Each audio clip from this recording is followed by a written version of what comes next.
and save Boost Infinite. Terms apply. After 30 gigabytes, service may be slow. Receive a comparable iPhone model each year with an acceptable trade-in every year. Requires credit qualification and 36-month bonus. 1010XL is presented by Farah & Farah, the official personal injury law firm of the Jaguars. Protecting you and your family. Call 396-5555. Jacksonville. He's Hacker. So much so that I had to ask around. I'm like, hey, I'm kind of a nice guy, right? Hacker is an ass. I try, as I'm getting into my old age at 39 years old, try not to let things bother me. Just know that I'm ultra soft. And he doesn't shy away from opinions. See Baker Mayfield throw 4 passes, but I get to see this homeless guy return a ball for a touchdown. It's Hacker After Dark on 1010XL.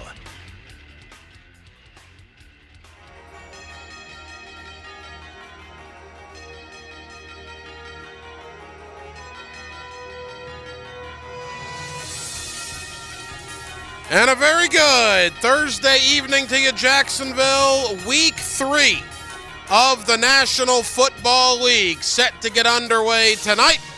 Week 3.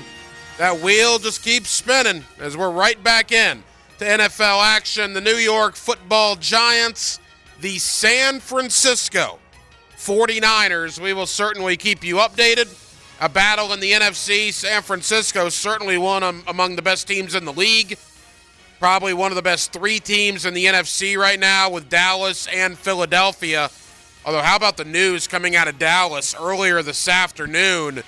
Their $90 million corner, Trevon Diggs, a torn ACL in practice earlier today, and his season is over. Yikes, what a blow for the Dallas Cowboys. We are absolutely loaded on a Thursday night edition of Hacker After Dark to kick off the NFL week, and we are glad you are with us. We will go inside the Jaguar locker room. Coming up in the next 20 minutes, you will hear conversations with Yasir Abdullah, with Dearness Johnson, and we'll kick it off with Jamal Agnew coming up in less than 5 minutes. Locker room talk.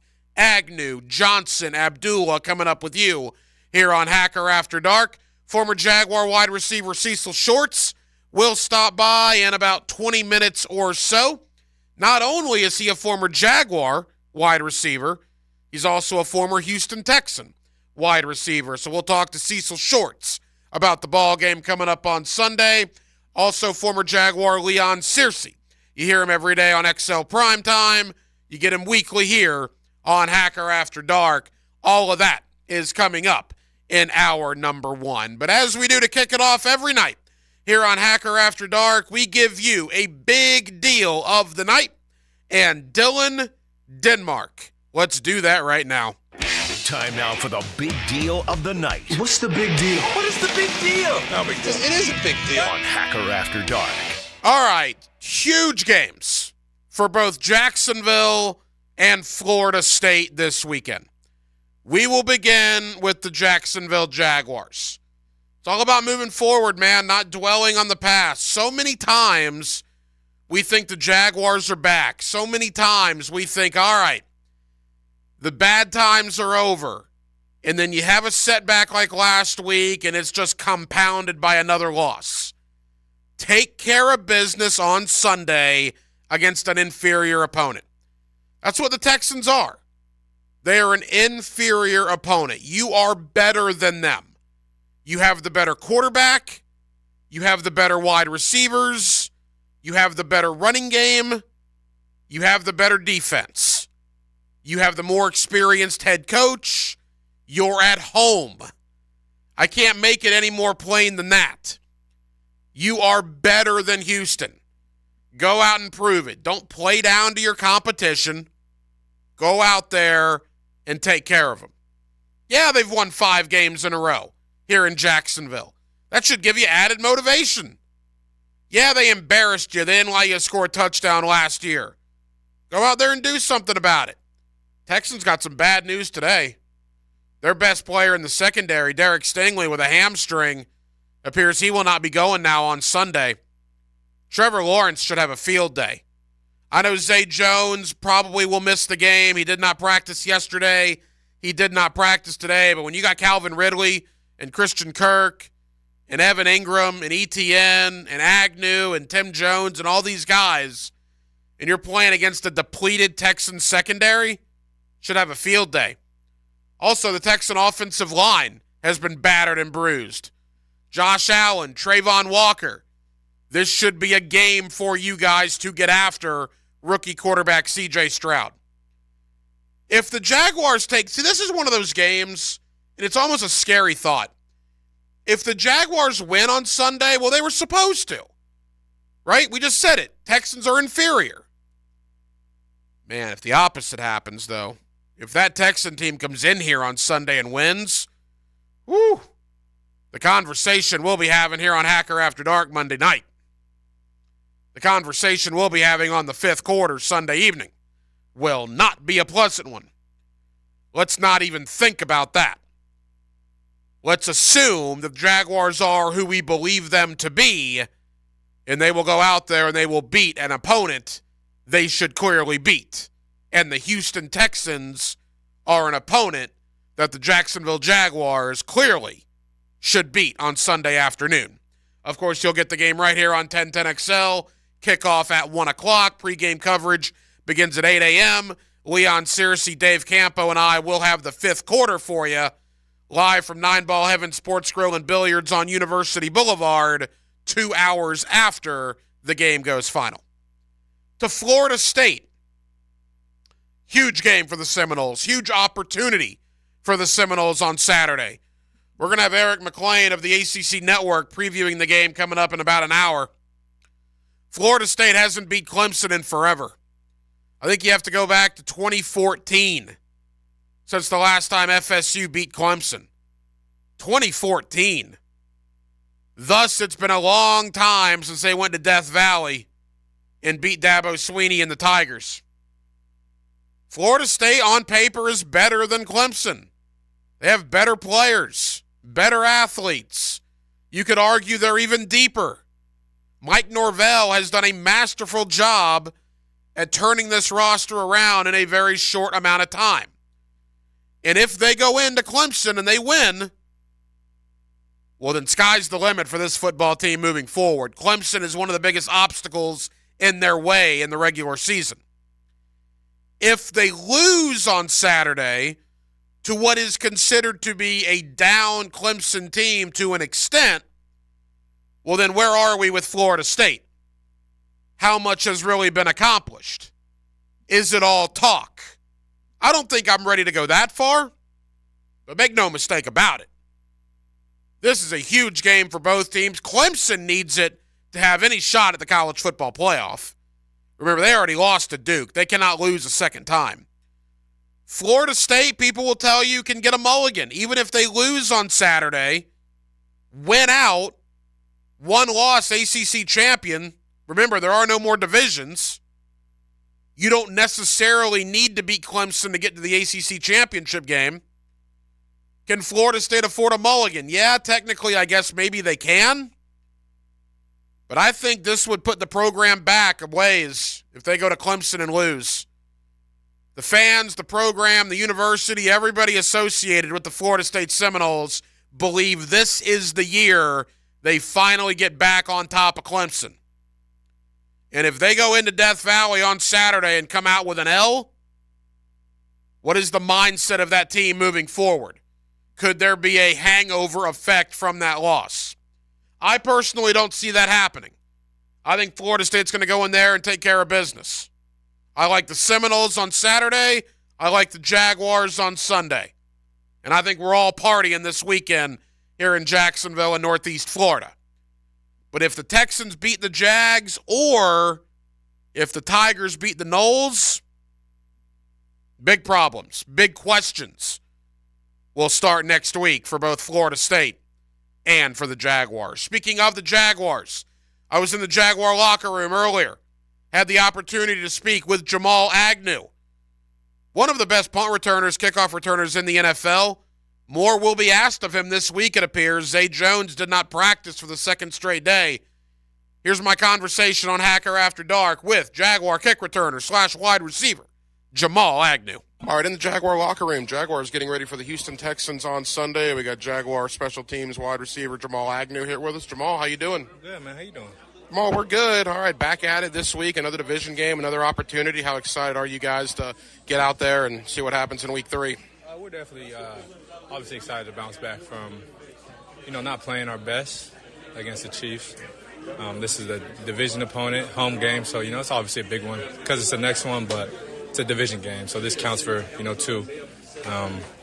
And, Houston's given us problems the last few years, especially at home last year.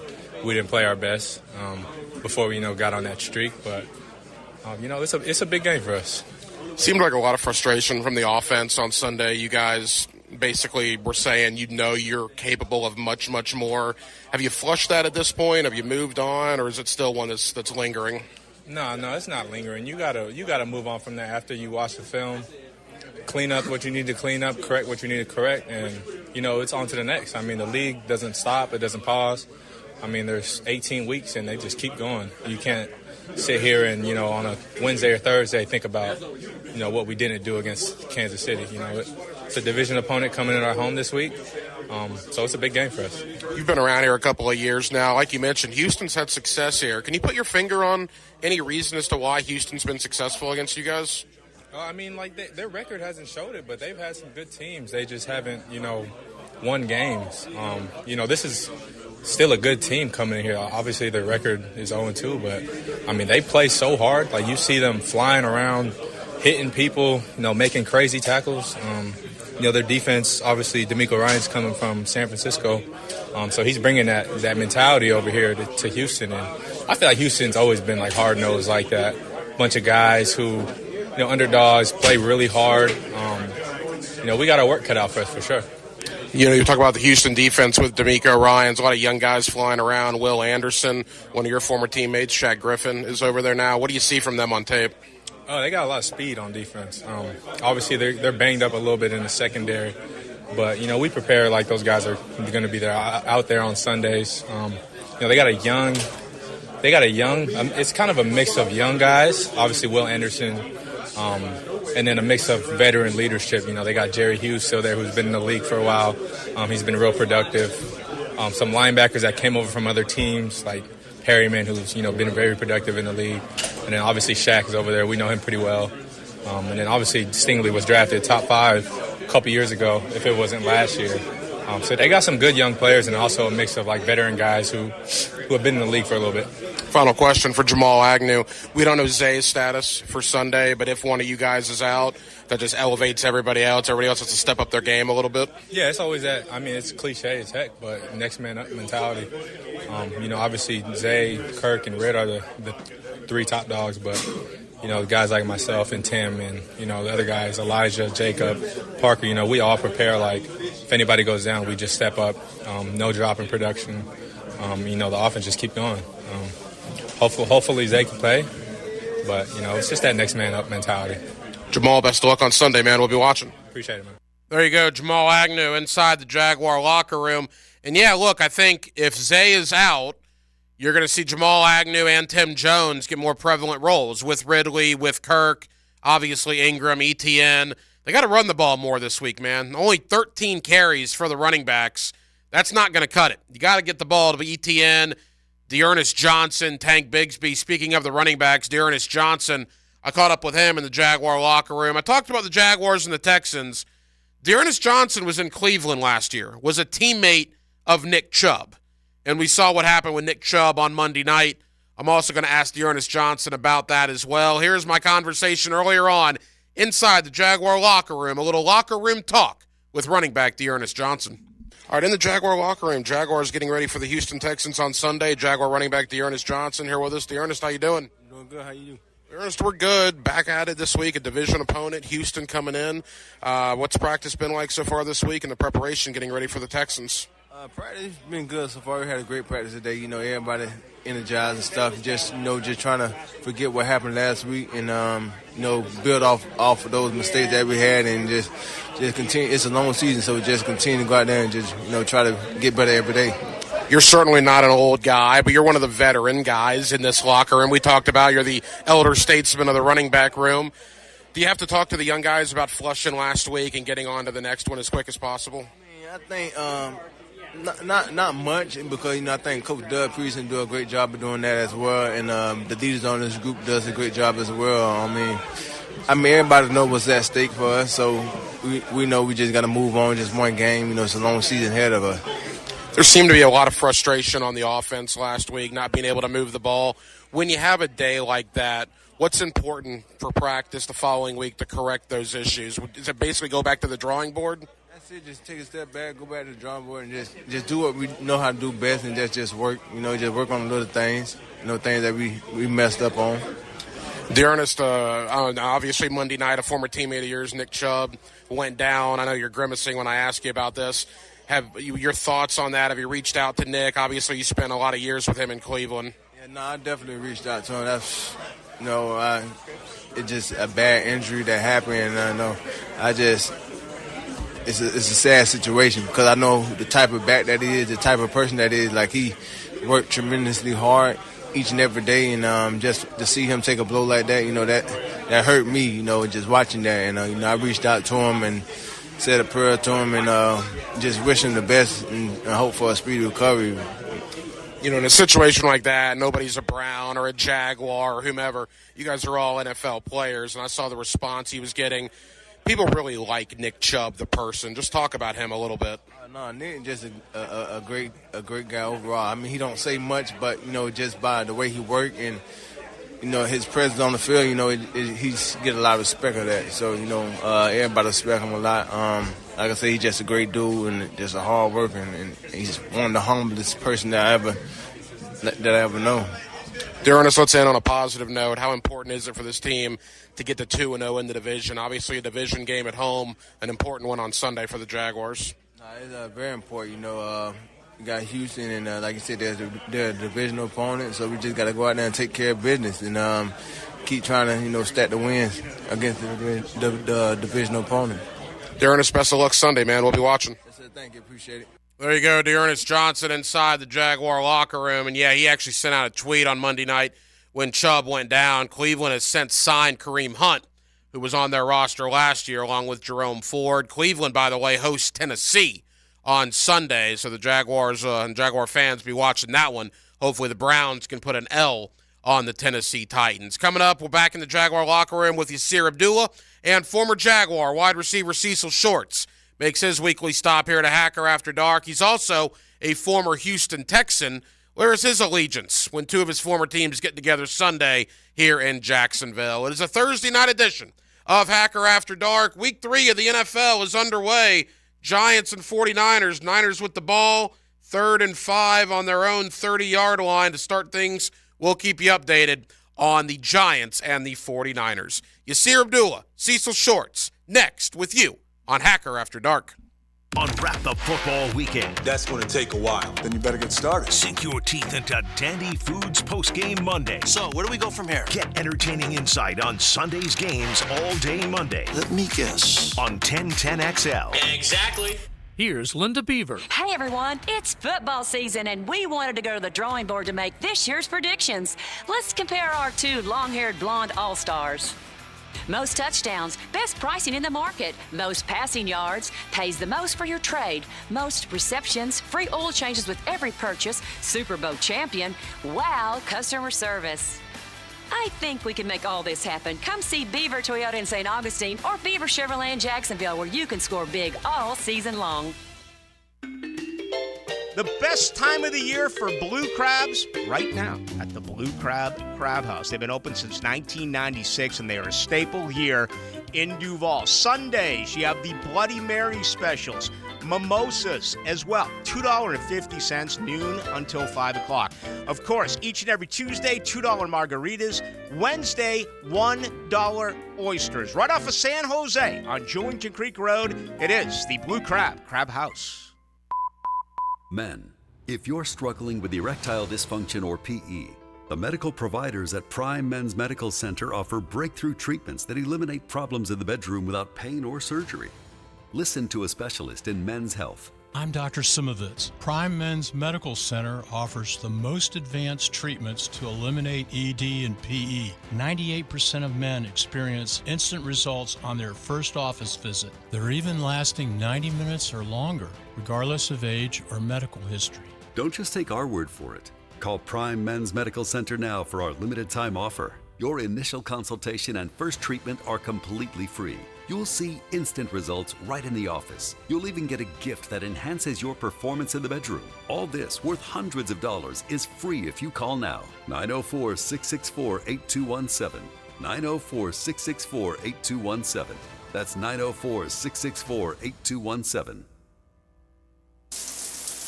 Honey, are you using the hot water? No. The water's cold again. How can we fix it?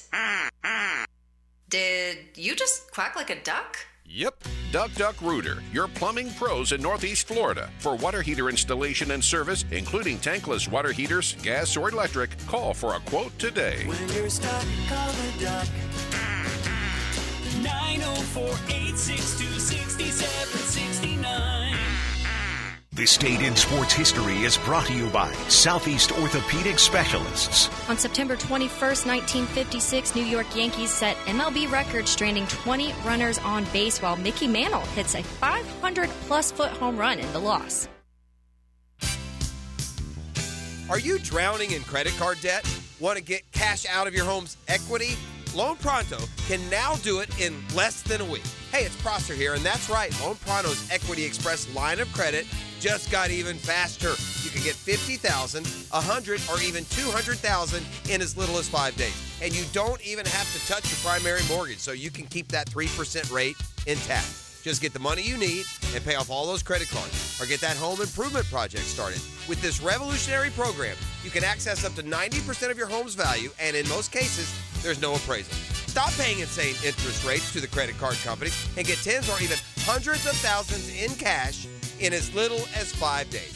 Call Loan Pronto now for the even faster Equity Express line. 904-999-1508. LoanPronto.com or 904-999-1508. That's 904-999-1508. Equal housing lender, NMLS 1661781, subject to lender approval.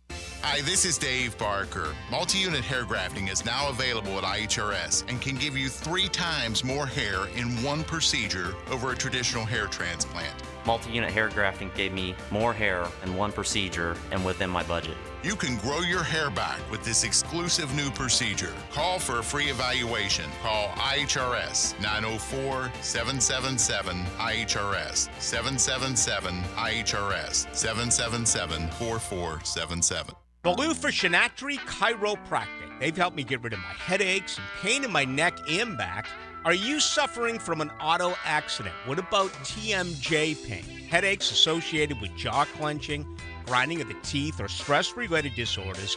Shinatri Chiropractic has a physical therapist on staff for rehabilitation, quality chiropractic care, dry needling, massage, and acupuncture. Call 743-6700 or go to ShinatriDC.com. Hey sports fans, it's Hayes Carline for QC Kinetics, and look, I can't make it any simpler. QC Kinetics can change your life. You can live again without that chronic joint pain and without drugs or surgery. You've got to reach out for a free consultation at 904-274-5522 and make an appointment at one of their branches, Mandarin or Ponte Vedra. QC Kinetics is advanced regenerative medicine. They take your body's own concentrated healing properties and put them right into your joint to restore and repair that damaged tissue that's causing all of that horrible pain. The patient satisfaction reports are astonishing. Finally, there is a real alternative to the old ways of dealing with pain. And unlike surgery, there's no downtime with QC treatments. If you have constant pain in your knees, hips, shoulder, or back,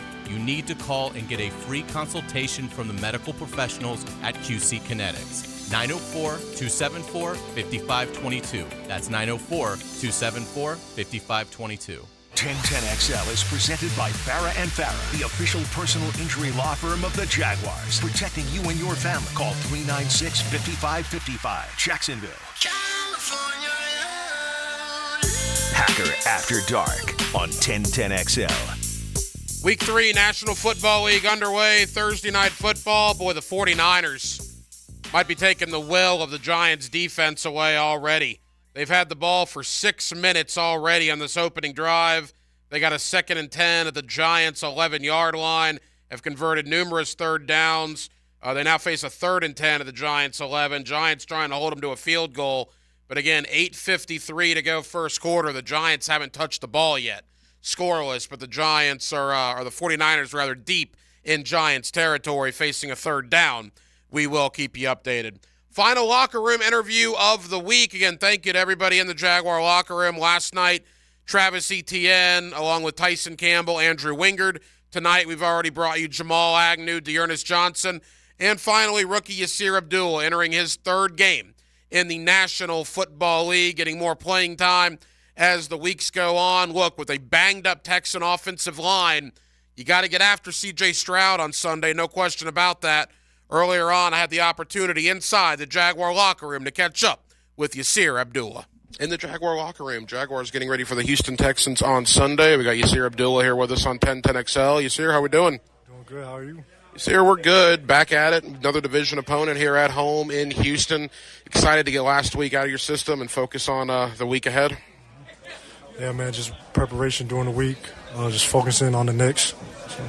How important is that to get back out there, have a good week of practice? Doug Peterson earlier today said he didn't know if practice was as good last week as maybe it could have been. Is it important to really get back to basics this week and focus on Houston? Oh, yeah, for sure. That's how I've always been, especially like for that first week in Indiana. Preparation was superb throughout the week from first day to the last day, so we need to keep that rolling. You know, obviously you've only played 2 regular season NFL games, but have you noticed a difference between week 1, week 2, week 3 as your rookie season progresses and you see more things, you get more experience? Does the game start slowing down for you at all? Yeah, for sure. Like just getting used to each game, like learning from the older guys when they get in there, just watching every move, every play they get, and technique as well. And then, just come back here and get back in the lab and get to work. I know you're first year here in Jacksonville, but this Houston Texan team has had a lot of success here in Jacksonville. I think they won 5 games in a row. When you watch them on tape, what have you seen of C.J. Stroud, Damian Pierce, and that offense? Oh man, they're good, high-powered offense. But during the week, during the preparation, that's all that matters is right now in the day ahead of us, and all we gotta do is prepare. We'll be ready. The defense is playing really well. I mean, and that's not a surprise to you guys. Outside this building, people were talking about, wow, the defense is playing really well. How would you assess how you guys have played? Are you meeting your standards, or do you think there's even more for this defense? There's a lot more. There's a lot more we left on the field last game, but we're not perfect. So and plus the season just started, so we got some stuff to work on, but we're getting there for sure. Yasir, appreciate it, my friend. Best of luck on Sunday. Thank you.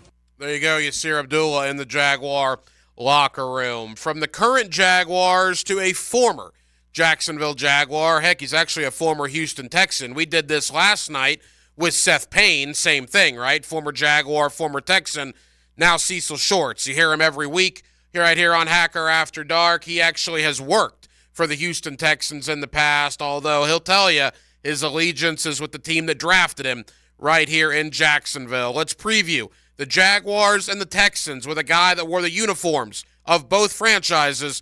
Here's my friend Cecil Shorts on Hacker After Dark. Let's ring up another guest on the All-Pro Roofing phone line. Back here on 1010XL at 92.5 FM in the city of Jacksonville. We are glad you are with us. The Jaguars and the Texans Sunday at 1 o'clock. Of course, you'll hear the game right here on 1010XL. Let's talk about the Houston Texans. Let's look around the AFC South with my friend Cecil Shorts, former Jaguar wide receiver. He's with us every week here on Hacker After Dark. Cecil, how you doing? I'm well, brother. How about yourself? Cecil, we're good. We've recovered a little bit from last week. Look, you and I haven't talked since that performance. I guess the frustrating thing, defense played well enough against Mahomes and the Chiefs to win, but the offense just could not put it in the end zone. You know what? It's frustrating watching it. You see you're on the 1 yard line and you can't get a touchdown. You're in position. You're moving the ball down the field. You put a drive together, and you just can't. There's no way this offense should be getting in the red zone and not scoring touchdowns. I'm sorry. There's no excuse for that, right? And I understand it. I'm patient.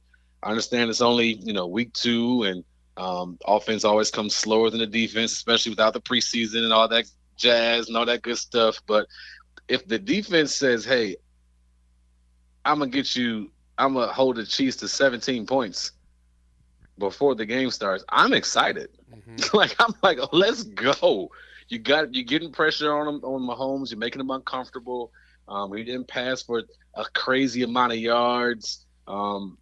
Cisco did a great job. He should have had 2 picks, but he ended up with 1. He had some good coverage on Kelsey. You contain the offense enough to be able to put your team in position. So if I'm the defense, I'm very excited about where we could go. Right? I think you might have one of the better safety duos in the league with those 2 guys back there. But when it comes to offense, they got to live up to the potential. And Chris Jones, I understand he's a dude, right?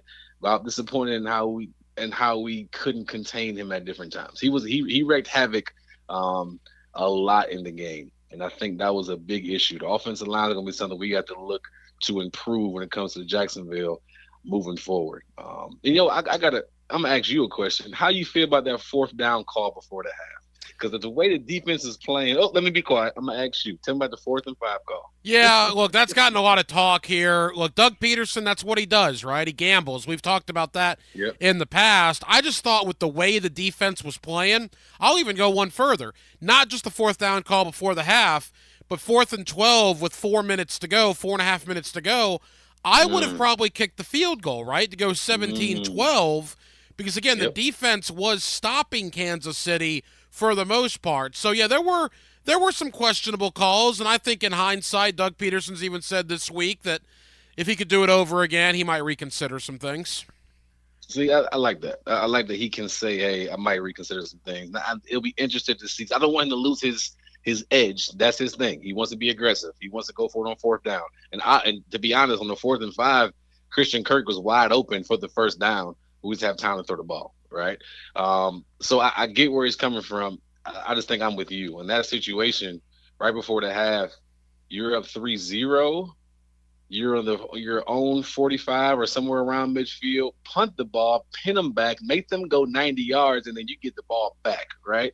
The way the defense is playing them, you making them punt, and then now you get a chance to go downfield. And right before the half, honestly, 30 seconds left, you go down and get a field goal because how explosive your offense can be, So the team is growing. They got to work out some kinks on the offensive side, but man, the defense played lights out for sure. Cecil Shorts here with us, former Jaguar wide receiver. He's with us every week here on Hacker After Dark. Cecil, I want to move on to Houston, but quickly to the short yardage problems.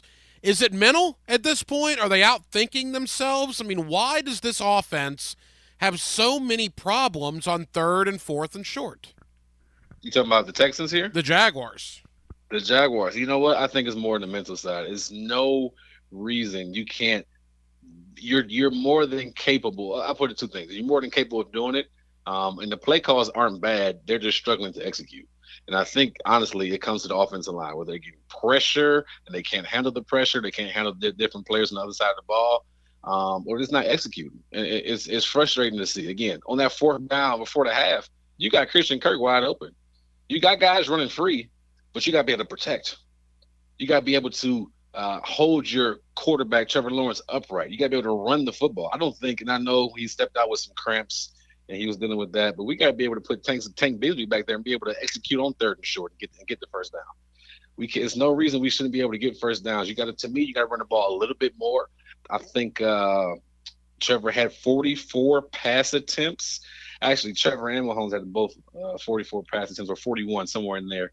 But I'd rather see them run the ball a little bit more. So to me, it's an execution thing because the plays, honestly, is there, in my opinion. It's watching the film again. The plays are there, but we got to execute, and it comes first with that offensive line. Yeah, the crazy thing, the Jaguars had 60 offensive snaps. Trevor Lawrence ran it 5 times. I don't know how many of those were actually designed, and he threw it 42. The tailbacks got 13 carries. ETN with 12 and Dearness Johnson with 1. So that's not a good recipe.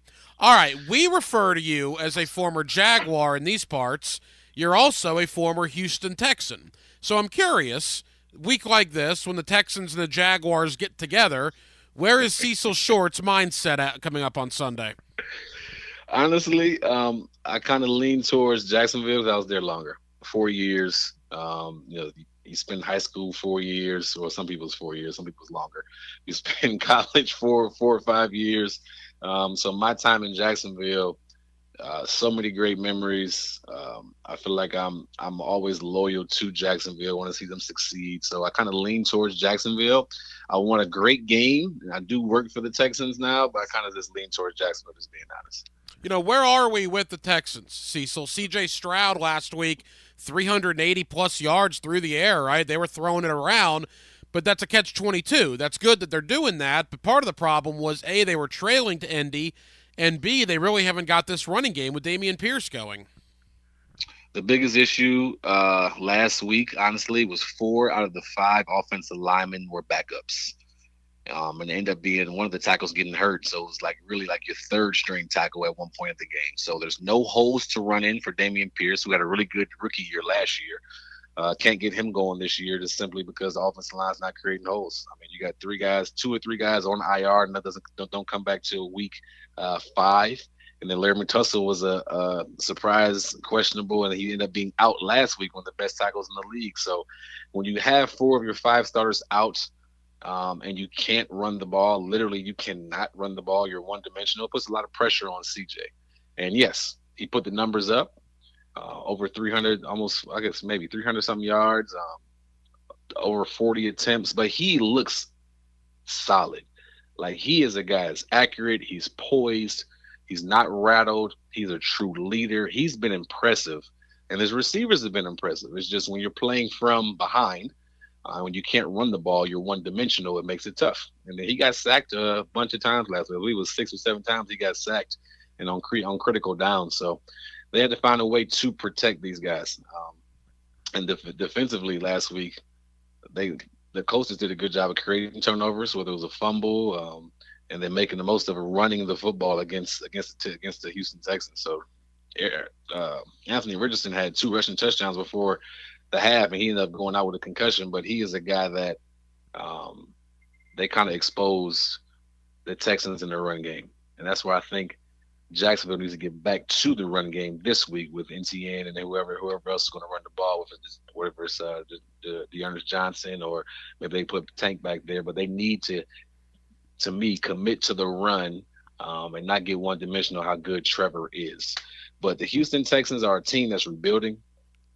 They have some playmakers. Both safeties were gone last week, too, so they're really hit by the injury bug. And if you watch the games, they're not out of the games. The games aren't like the score says. They're actually closer than what they seem because the guys are playing decently well. It's just they aren't good enough yet. They're still a young team rebuilding, and this injury is dealing with some injuries right now. Final moments here with former Jaguar wide receiver Cecil Shorts. You get him every week here on Hacker After Dark. Cecil, the Texans have had the Jaguars' number. 5 straight wins for Houston in Jacksonville. Before that win for the Jaguars in the season finale last year, Houston had won something like 8 straight times overall. Understanding there's a lot of newness on that Texan roster, a lot of first-year players, but the guys that have been there for a couple of years, they know what success is like. Coming to Duval County, there's probably a quiet confidence with the Texans coming in here on Sunday. There definitely is a sense of confidence coming into week 3. And I think that comes from your new head coach, D'Amico, kind of his demeanor, his style, the culture he's trying to build. And then it comes from your quarterback as well, because he's playing solid football. He's being put in a situation where he has to kind of perform. He has to throw the ball a lot, and he's been throwing it well. He's been not turning the ball over as much. He has been finding guys open down the field, creating outside the pocket. But right now they are a one-dimensional offense. So I think coming into it, yes, they'll be confident, but they got to figure out ways to run the football. Larry Tunsil should be back this week. I believe he practiced earlier this week. Practiced earlier yesterday. We'll see how that goes. But if they can get some of this offensive line back, I think they can push Jacksonville to the limit. It's always tough, as you know, division opponents. But it's good for Jacksonville to be home. But they definitely have the Texans definitely have a little confidence going to Jacksonville. And they want to prove a point. They want to prove that they are 0-2, but they are a team on the rise, right? They want to prove a point like, hey, we can play with the big dogs. That's, I think, what Jacksonville wanted to do last week is prove, hey, we can play with the big dogs. I think Houston has that same mindset coming into Jacksonville because Jacksonville is viewed as a one of the top half of the league when it comes to the AFC and where they are. Cecil, Chris Jones wreaked havoc, as you mentioned, on the Jaguar passing attack. Do the Jaguars need to concern themselves with Will Anderson? He's looked pretty good early on. Will's doing well. Will is doing well. They definitely have to be concerned. I'm not sure. And the thing about DeMeco Ryans, as he's calling the defensive plays, he likes to move him around a little bit. So it'll be interesting to see where Will Anderson will line up. Will he be standing up? Will he be on the left side? Will he be on the right side? Will there be stunts on that particular side where he's at? They're going to try to find mismatches and put Will there. Will is able to bend like I don't know, man. He's just very flexible. So he's able to turn that corner and still get to the quarterback. He's quick. He is the real deal. So I'm excited for the world to see him this week. Or for the you guys to see him this week, but he's the real deal. He should be able to wreak some havoc. So I would be cautious, and he's going to be a game wrecker. He's going to be a guy that they have got the game plan for and be serious about, because he's going to need a chip block from the tight end or a running back coming to help out, because he's relentless when he's out there. Hey, Cecil, final question. You look at the first 2 weeks in the NFL. Joe Burrow, Justin Herbert, Josh Allen, Patrick Mahomes, Trevor Lawrence. Their teams are a combined 3-7 after 2 weeks, just like we all thought, right? I mean, what is the reasoning for that, in your opinion? I think the league's getting better. I do. I think the league is getting better. I think when you have to pay those quarterbacks that much, maybe the rest of your roster is not as good. And I think when you are putting, for example, Mahomes, Herbert, these guys, it's been film on them for years now. They'll do well, right? I think Herbert had 305 yards last week, 2 touchdowns. He'll do well, but your surrounding cast on defense or on offense, they have to have your back. So it's not necessarily all on them. The pressure will be on them, right, because they are the quarterbacks. But when you're paying those guys that much money, you're going to be weak somewhere else. You're going to be weak in the secondary. You're going to be weak at receiver if you're Kansas City. You're going to be weak at different spots on that roster, and I think that's catching up to them. So I don't think teams are scared of those big-arm quarterbacks. I just don't. I think the teams are getting more, and I heard this before back when it was a 17-week season. Everybody's, it's an 8-8 league. It's an 8-8 league, right? Well, I'm starting to think the talent is really panning out, and good players are starting to show up, and teams are not scared of these guys. They're figuring out how to attack them, what's their weaknesses on. Maybe for example, for Mahomes, maybe he doesn't have many weaknesses, but as a team, what are their weaknesses? So let's take away the strength. Let's try to take away Kelsey, and let's more focus on, okay, we're not worried about Rice, the rookie. We're not worried about Sky Moore. We're not worried about these other guys. Let's focus on their strengths and take that away. So I think it's a little bit of scheme. And then it's a lot of money going out, man. These quarterbacks getting banked. There's no doubt about that. And Trevor Lawrence, probably the next one in line coming up next offseason. You get Cecil Shorts every week here on Hacker After Dark, breaking down the Jags. We certainly appreciate it. As always, Cecil, hopefully the Jags go get a victory. And then back-to-back games in London. That'll certainly be interesting. And we'll be here next week to preview the Jaguars and the Atlanta Falcons. Have a great week, buddy. We'll talk to you next week. All right, take care, man. Thank you. There you go, Cecil Shorts every week here with me on Hacker After Dark. And, yeah, you heard him. I think it's a fair point. Quarterbacks, the big-time quarterbacks, their teams are 3-7 out of the gate. Well, yeah, when you're Herbert and you're Burrow and you're Josh Allen and you're Buffalo, Cincinnati, and the Chargers, you're paying the quarterbacks that much money. That means you got to lessen the roster elsewhere. Really the same thing in Kansas City, right? That's why Tyreek Hill is gone. That's why Frank Clark is gone. That's why Orlando Brown is gone. It happens when you pay quarterbacks that much money. Appreciate Cecil Shorts. Week 3 of the NFL starting tonight. San Francisco and the Giants all tied up at 3:44 seconds to go in the first quarter. Giants will start with the ball deep in their own territory. Again, 3-3 49ers and the Giants. Coming up next, my friend Leon Searcy. You hear him every day on XL Primetime. He's my co-host on the fifth quarter. And you also get him weekly right here on Hacker After Dark. I'm going to talk to Leon about Anton Harrison. Boy, did you hear the praise that Chris Jones of all people, Chris Jones heaping praise on Anton Harrison. We'll talk about that next, right here on Hacker After Dark. 1010XL is your home for play-by-play of Bishop Kenny football. This is Coach Krause of the Bishop Kenny Crusaders. We're back home for homecoming on Friday night, taking on West Nassau. You can catch all the action live on 92.5 FM. How's Wingstop sound? Crispy, juicy classic wings, sauced and tossed in those 11 soul-satisfying flavors. Paired with hand-cut seasoned fries, house-made honey mustard, blue cheese, or signature Wingstop ranch. I think you've heard enough. Get your flavor delivered at wingstop.com. Wingstop is here, and we're serving up some serious flavor. Classic wings, boneless wings, tenders, chicken sandwich, we have it all. Download the Wingstop app or order online at wingstop.com from the new Wingstop at 96604 Argyle Forest Boulevard. Electricians, innovators, and tech enthusiasts, listen up. Miller Electric is shaping the future, and we want you to be a part of it. From healthcare and data centers, corporate offices, aviation, and industrial facilities, Miller Electric is powering the most exciting projects in Jacksonville and beyond. We offer not just a job, but a thrilling career with great pay and incredible benefits. Visit us at millercareers.com to apply. Miller Electric, where your skills meet our vision, and equal opportunity employer. Get Gators play-by-play on 1010XL. Brought to you by Farah and Farah, the official personal injury law firm of the Jacksonville Jaguars. And Renewal by Anderson, the official window and door replacement partner of the Jacksonville Jaguars. Start your Sunday off with a cup of Joe and some sports medicine intel. This is Joe C. inviting you to join me and Dr. George Bari for Breaking Bones every Sunday morning at 7:30. And if you miss an episode, just look for Breaking Bones wherever you listen to podcasts.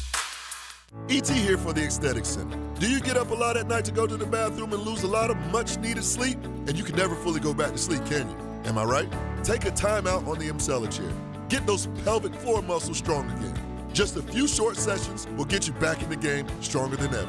And guess what, guys? It can also help you out with that ED, if you know what I'm saying. Call 808-2455 to get started. That's 808-2455. Or book an appointment online at jacksaestheticcenter.com. Wood floors should make your home look cozy and inviting. But old worn-out floors can look kinda, Let Renew Solutions give your floors a stunning makeover. For a no-obligation appointment, visit renewjacksfloors.com. Whether you are looking for a job or an employer trying to hire, there's only one stop in Jacksonville, Remedy Staffing. Labor trends keep us guessing. As employers, the job market has been strong. So what does that mean for workers' availability? If you're interested in the workforce solutions or how the Remedy team can help you, call or text Crystal at 904-329-9802. 329-9802, Remedy Staffing. At the First Coast YMCA, you'll find much more than just a gym. We offer many ways to help you be active, reach weight loss goals, and find your inner strength while you connect with your community. Family memberships at the Y include unlimited group exercise classes, childcare while you work out, and youth sports participation.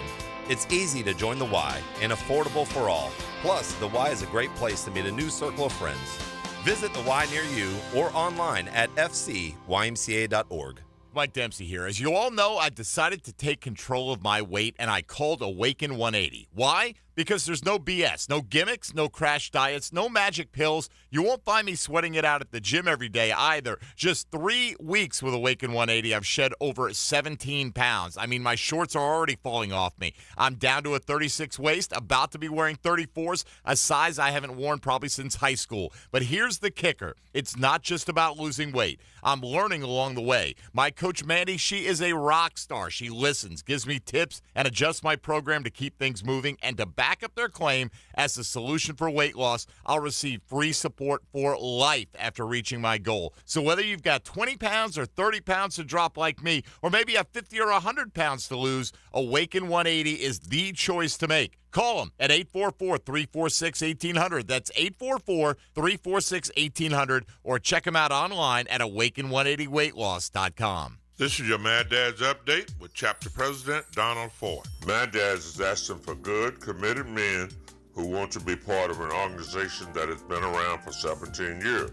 We are a group that is part of the solution, not the problem. We are a group that don't stand around murmuring and complaining, but get into action and hit the streets to get the community to break the code of silence to remove the murderers off our streets.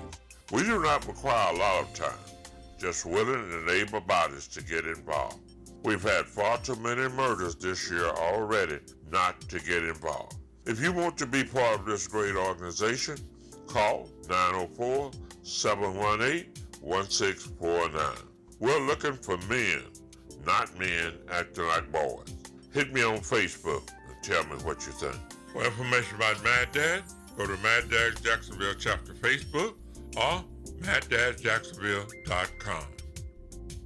1010XL is presented by Farah and Farah, the official personal injury law firm of the Jaguars, protecting you and your family. Call 396-5555, Jacksonville. Let's ring up another guest on the All-Pro Roofing phone line.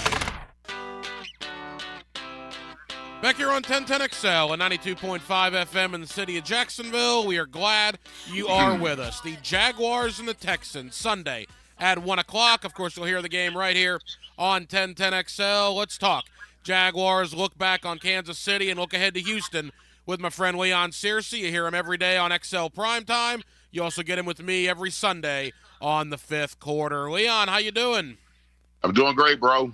All right. Last week did not go the way we wanted to. It's been a few days now. Your final thoughts on the Week 2 loss to the Chiefs?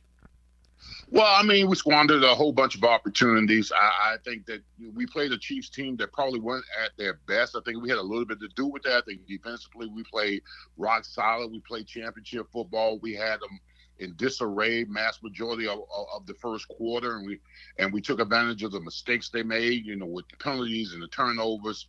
But offensively, we weren't able to capitalize on that. I just knew going into the game when we started kicking field goals that you do not beat the Super Bowl champion with field goals. You've got to somehow take those turnovers and take those mistakes, and you've got to execute and come up with 6 points.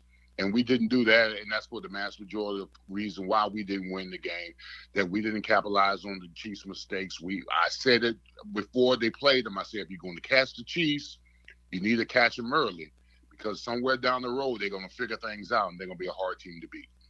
Leon, you're a big physical offensive lineman, a Pro Bowler in this league, so you're the perfect person to ask. I mean, the short yardage. Everybody in the city's talking about it. Why are the Jaguars struggling so much in short yardage? Well, I mean, it is twofold. They're struggling so mightily in the short yardage because it's not a point of emphasis in practice. See, people don't understand this. You just don't turn on a switch, on Sundays and think that guys are going to perform. It has to be a point of emphasis throughout the week. I mean, I'm a little bit of old school because if anything that we struggle with in a game, whether it be run blocking, pass protecting, or whatever it was, there was a point of emphasis that was made in practice, in our drills, in our preparation. Running the football has got to be a mindset that has to be set on the first day of pads.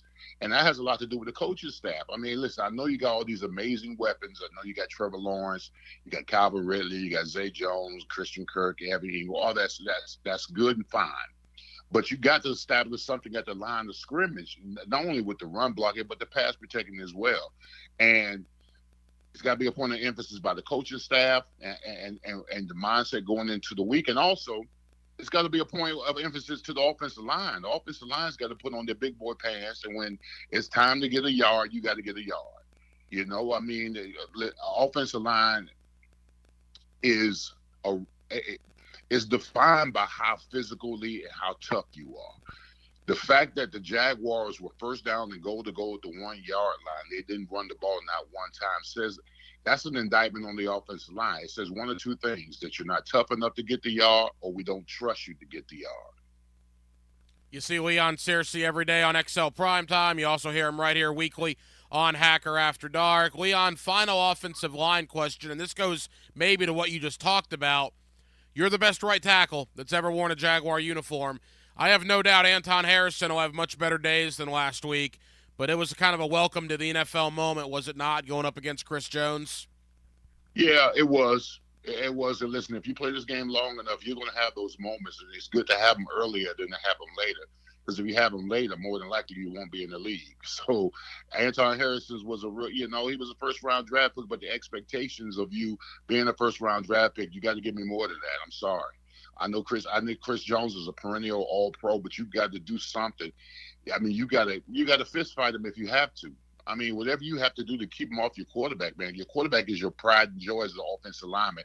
And he's like, listen, your quarterback is like you, the bouncer in the club. You can't just let anybody in the club. You gotta whatever you got to do to keep him out the club, you do it. And for the mass majority of part of the game, he did not do that.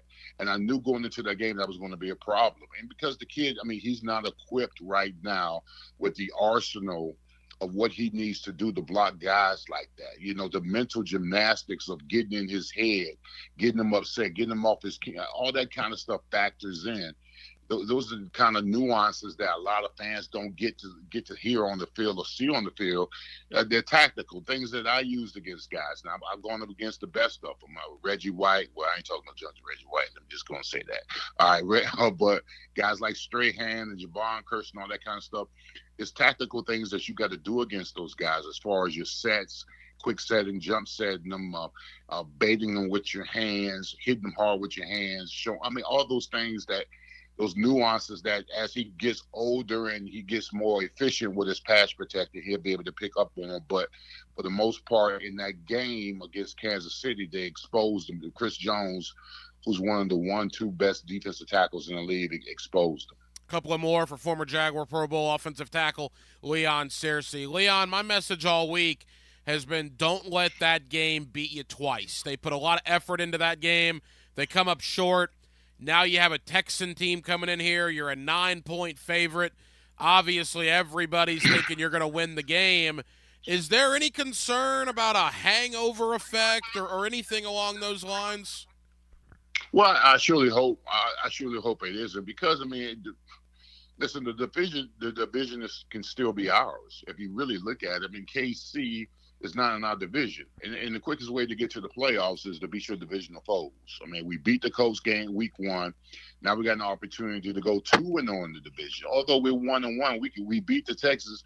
We're 2-0 in the division, and winning that division is probably the sun pass way of getting into the playoffs, the quickest way to get into the playoffs. So, yeah, it was disheartening that we didn't perform the way we should have performed in that game against Kansas City. But the eye on the prize has still got to be the division, and it starts with beating your divisional foes. So we took care of the Colts.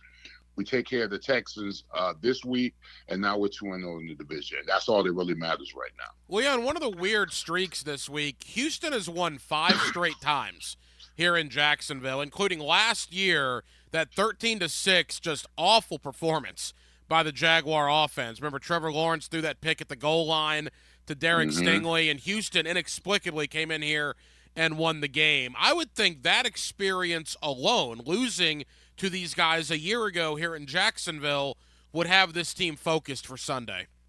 Well, it should have you fired up. This team has got your number, and it doesn't matter how badly they play throughout the season. On the last couple of seasons, they've always had our number, especially at home. I remember being at that game.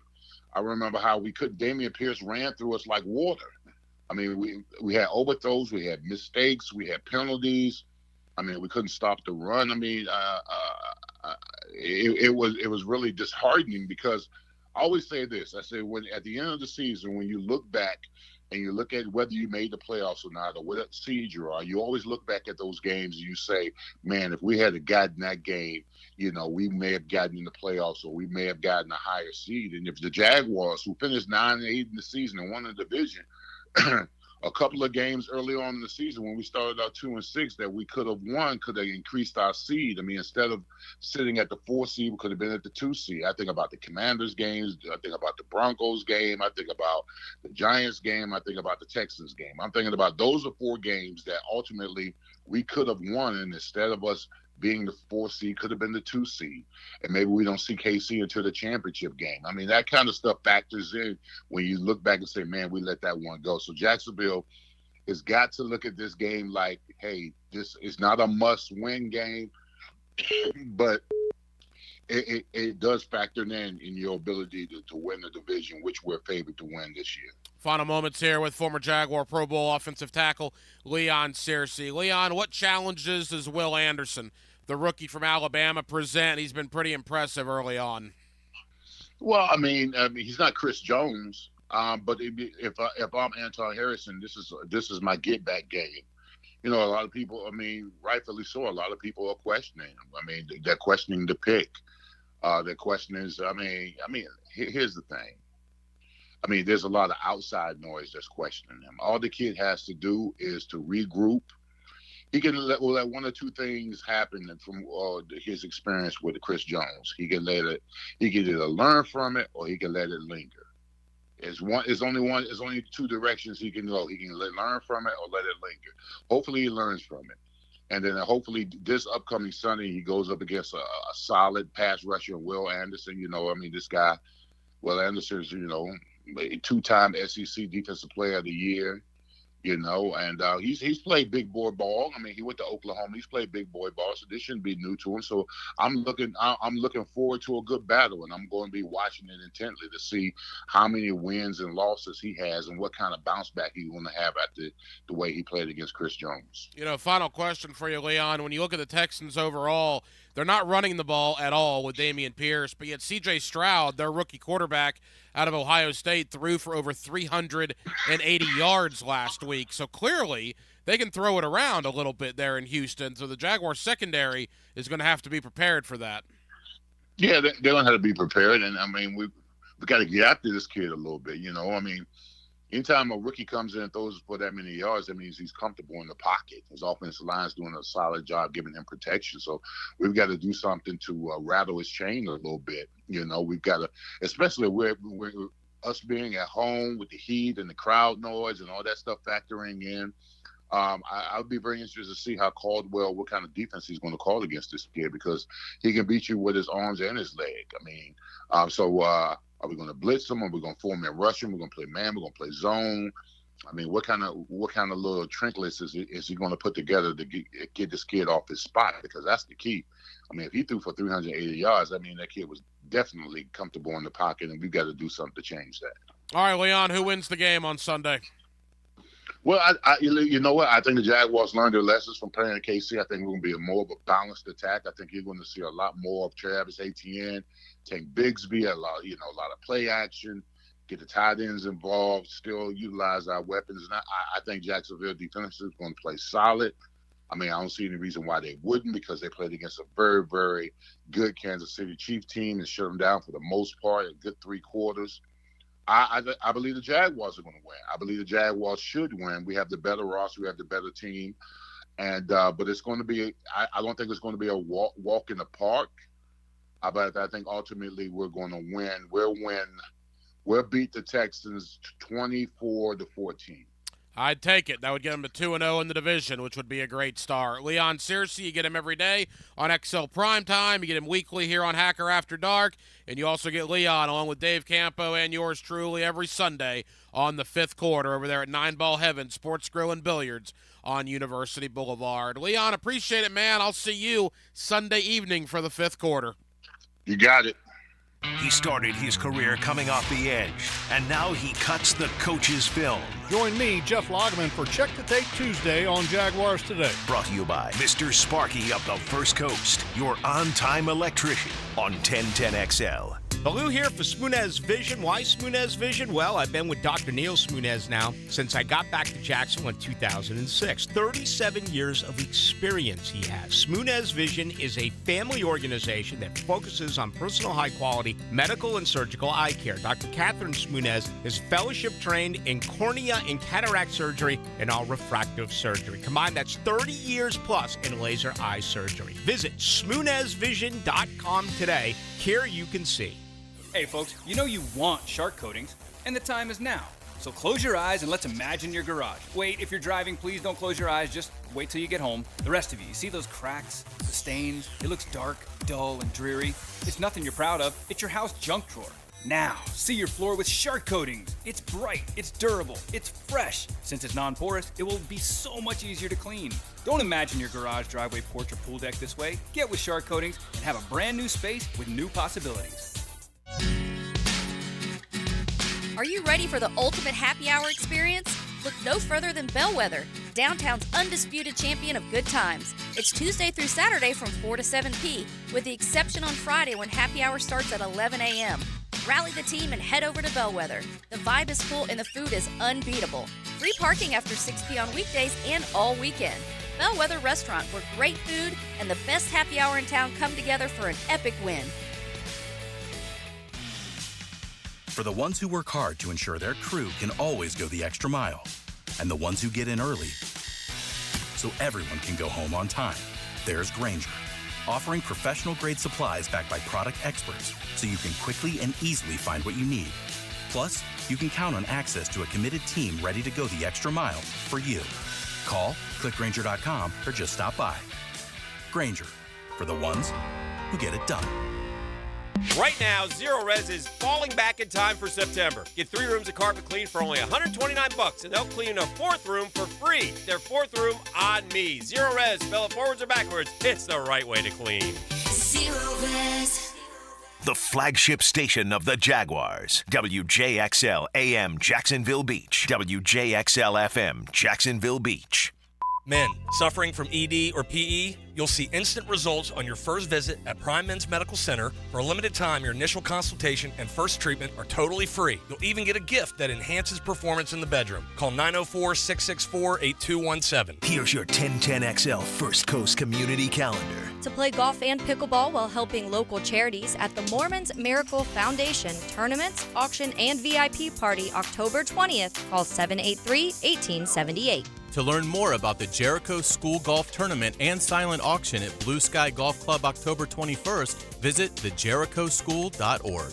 Make a difference on the golf course, playing one of the best tournaments, and help make Jacksonville a safer place to live and raise our families. The First Coast Crime Stalkers Golf Tournament is October 23rd at Amelia River Club. Call 398-5883. The Knights of Columbus 5535 Annual Golf Tournament is November 6th at Glen Kernan Country Club. To find out how to play or sponsor, call 249-5535. To walk in the Leukemia and Lymphoma Society Light the Night Walk on November 16th at UNF. Register at lightthennight.org.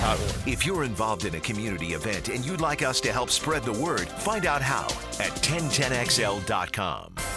Steve Hackett, Genesis Revisited. Foxtrot at 50, plus Hackett's Highlights. Friday, March 1st, the Florida Theater. Tickets on sale Friday at 10 a.m. at floridatheater.com.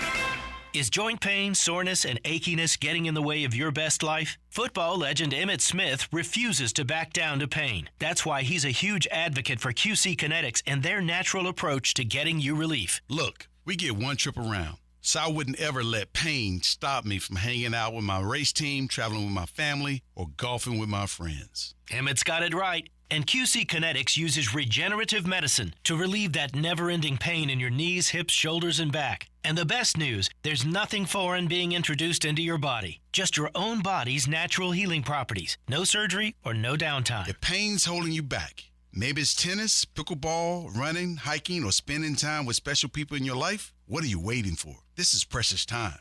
Get out there and get over to QC Kinetics. Call QC Kinetics, 904-274-5522. That's 904-274-5522. 904-274-5522. Life isn't the same without live music. Players Girl Mandarin has Samuel Sanders performing covers and original music this Friday at 8 p.m. Jam out with this local singer-songwriter while enjoying tasty food everyone can enjoy.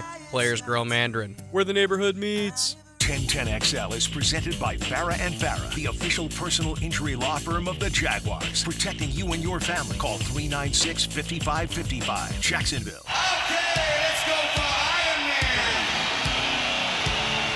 It's Hacker After Dark on 1010XL. First touchdown, week 3 of the NFL. Raise your hand if you had Ronnie Bell in your fantasy lineup. That's about what I thought. That combination of Brock Purdy to Ronnie Bell has given the 49ers a 10-3 lead over the New York Giants midway through the second quarter. You want to talk about ball control offense. The Niners have had the ball for about 16 minutes of this game. The Giants have had the ball for about 7 minutes of the game to this point. 49ers 10-3. Giants have it now 2nd and 10 on their own 25-yard line. 7.5 to go in quarter number 2. College football. We have not forgotten about you. It's a big Saturday. Big Saturday. Colorado, Oregon. I think reality sets in to Deion Sanders in Colorado. That's a tough, tough ask to go to Oregon into Autzen Stadium and beat the Ducks. You obviously have Ole Miss and Alabama, the biggest game in the SEC. Also some nice games. Auburn, Texas A&M is a nice game. Arkansas, LSU. Even Vandy, Kentucky. It's not terrible. And then the big one in Death Valley with Florida State and Clemson. We'll have Eric McLean of the ACC Network coming up in less than 10 minutes. Former Clemson Tiger. He makes no bones about that. It's going to be an interesting game. Florida State has not beaten Clemson since 2014. They have not won in Death Valley in a long, long time. But if they're going to do it, you need to do it now. You're better than they are. Florida State, to me, is a better football team than Clemson. They have more talent at the skill positions. Their wide receivers are leaps and bounds better than the Clemson wide receivers. If Florida State is the team you believe them to be, they will go into Death Valley and they will come out with a win on Saturday. A high noon kick between Clemson and Florida State. Could it be the first of a two-parter? Remember, no more divisions. You could hypothetically see this game again in the ACC championship game. Eric McLean does a terrific job with the ACC Network, and he's next to preview the Noles and the Tigers. Thursday night, Hacker After Dark. We're glad you're with us right here on 1010XL and 92.5 FM. 1010XL goes into the swamp. Broken tackle to 21, 15-10. Near sideline, touchback, he's at the 5. Charlotte finds out Gators bite. He's in. Touchdown, Gators! Saturday at 7. Pre-game coverage starts at 4 on Jacksonville's home of Florida Gators football. 1010XL AM. Rick Ballou for Carlson Dental. You know, I've been telling you this for quite some time because it's true. I hate going to the dentist, or at least I used to hate going to the dentist. I had total anxiety, and then I tried sedation. Light sedation for cleaning and deep sedation as well for cavities and root canals. Folks, it's an incredible experience. So don't be nervous. Don't be scared. Go to CarlsonDentalGroup.com. That's CarlsonDentalGroup.com for all of your dental needs. At ABBQ, they are turning up the heat this football season like no other. Picture this, 15 massive TVs strategically placed throughout the restaurant so you won't miss a single touchdown. Step into their huge outdoor area where the excitement of the game meets the fresh air. Here's the kicker, and this is a big one for me. They got the sound on blast throughout the restaurant for the whole game. Your destination for mouth-watering barbecue and an unforgettable game day. ABBQ, meet and drink with us. Attention homeowners, is it time to get your septic tank pumped out? Don't wait until it's too late. At Duck Duck Rooter Plumbing and Septic, our experienced technicians use the latest equipment to pump out your tank safely and efficiently, ensuring that your septic system is running smoothly. Neglecting your septic tank can lead to costly repairs and even health hazards. So call Duck Duck Rooter and schedule your septic tank pumping. Call now, 904-862-6769, or online at duckduckrooter.com. Duck Duck Rooter is a proud partner of the Jacksonville Jaguars. Hi, this is Dave Barker. Want to grow your hair back? IHRS, right here in Jacksonville, is the only hair transplant clinic in the Southeast to offer multi-unit hair grafting and the 45-minute PRP treatments. Grow your hair back. Call now for a free in-person evaluation. 904-777-IHRS, 904-777-4477, or visit hairforme.com. This State in Sports History is brought to you by Southeast Orthopedic Specialists. On September 21st, 1956, New York Yankees set MLB record, stranding 20 runners on base while Mickey Mantle hits a 500-plus foot home run in the loss. The YMCA provides after-school care programs for kindergartners through middle school at over 40 sites across the First Coast. Our programs focus on safety, health, social, and emotional growth and academic enhancement. At the Y, your child can build self-reliance, get help with schoolwork, explore new talents, and develop healthy relationships with others, all in a safe, nurturing environment. Plus, financial assistance is available. Learn more at fcymca.org. Time now for a medical recap. A health and wellness tip from Jaguars head team physician Dr. Kevin Kaplan. Your musculoskeletal system carries the body, meaning that it maintains the structure against gravity. If you want your joints to stay healthy and seek the simplest solution, the best answer is to lose weight. Don't forget that the more weight you put onto your joints, the more pressure and stress there is on your hips and knees. This translates to more pain if you're already having issues. Losing weight is the quickest way to alleviate joint pain and boost your joint health. Go Jags.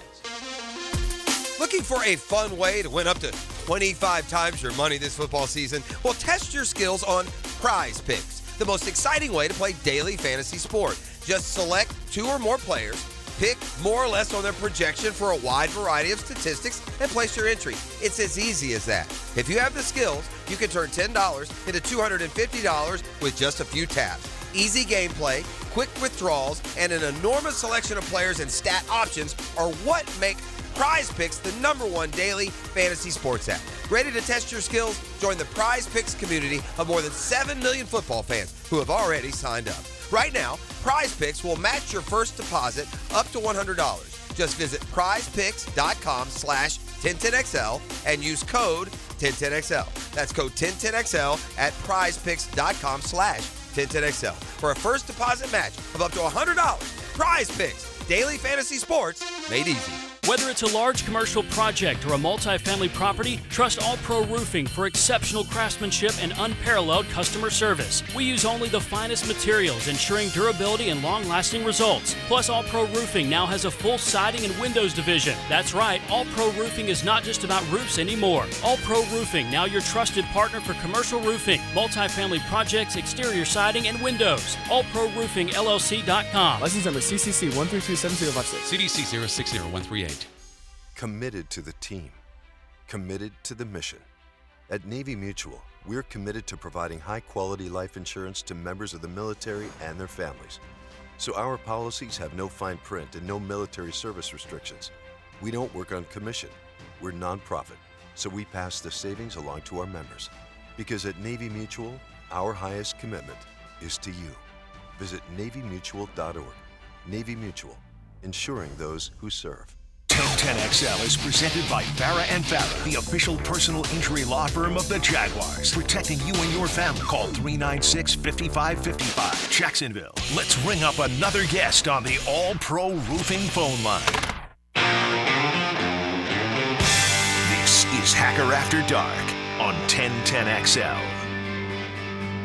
Back here on 1010XL at 92.5 FM in the city of Jacksonville. We are glad you are with us. Florida State and Clemson, Saturday, high noon, Death Valley, as Florida State looks to stop a long Clemson winning streak in this series. With that, let's talk Florida State. Let's talk Clemson, and let's look around the Atlantic Coast Conference with Eric McLean of ACC Network. He's always kind enough to join us here on 1010XL in Jacksonville. Eric, how you doing?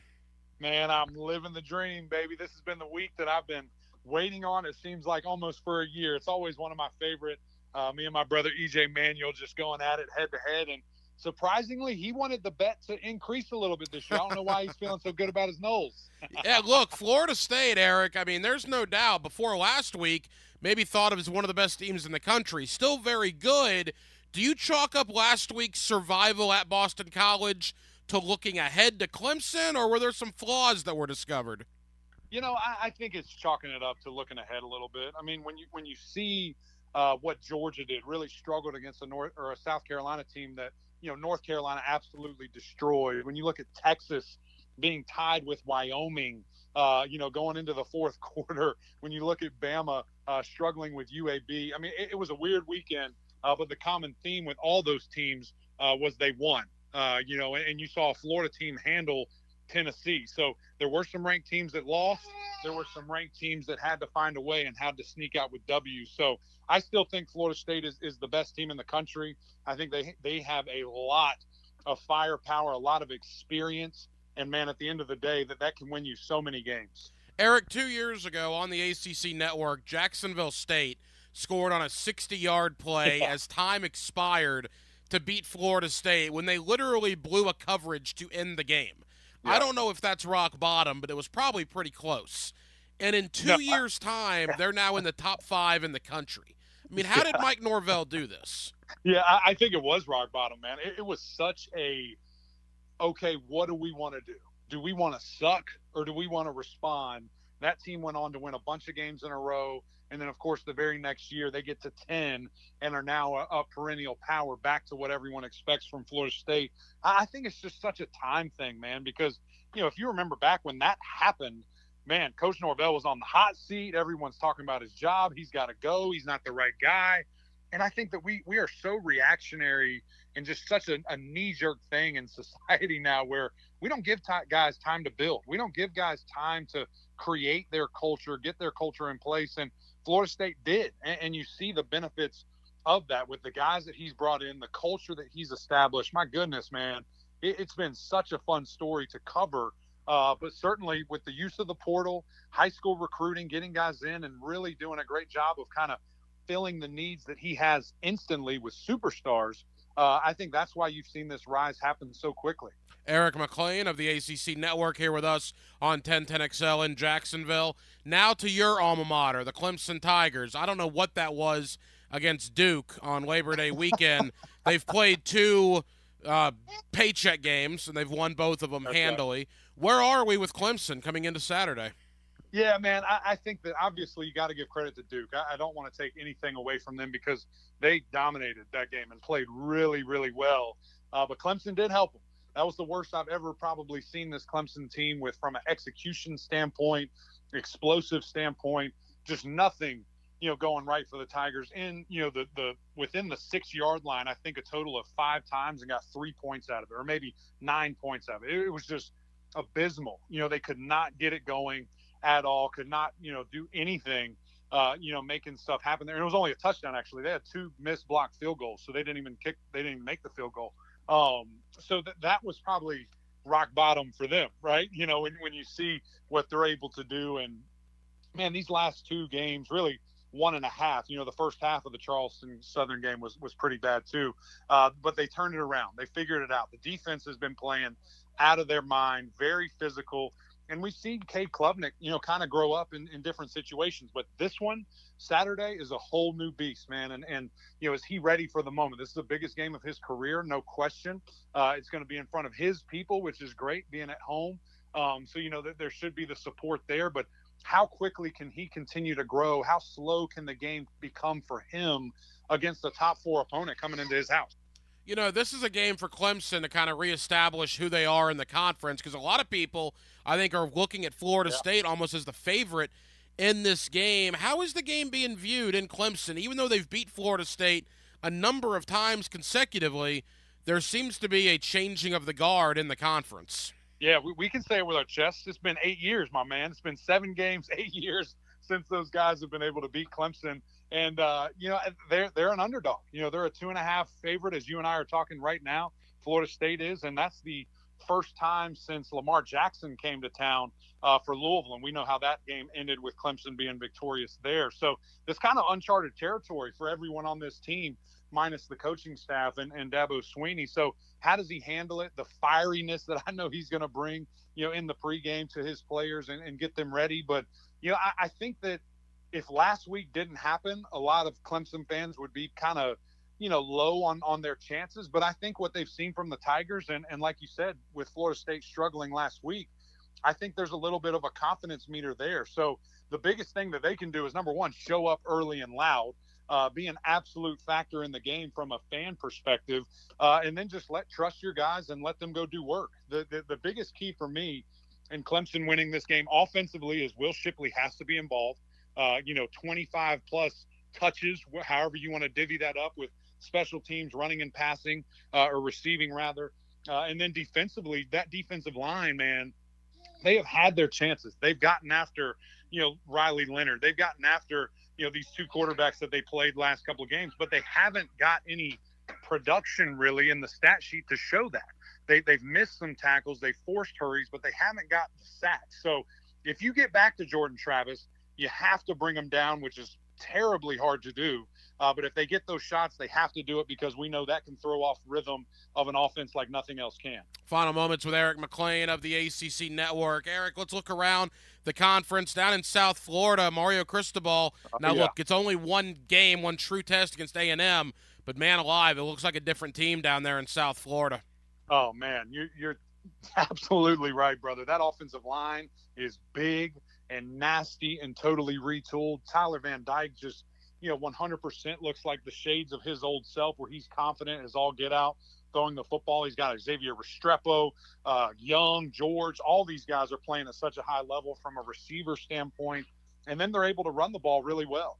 Miami has had one of those three, kind of in the last 10 years or so, but never all three at the same time like they do right now. Coach Cristobal's got it going on, man. I love what I'm seeing from Miami. Eric, do you believe in Duke?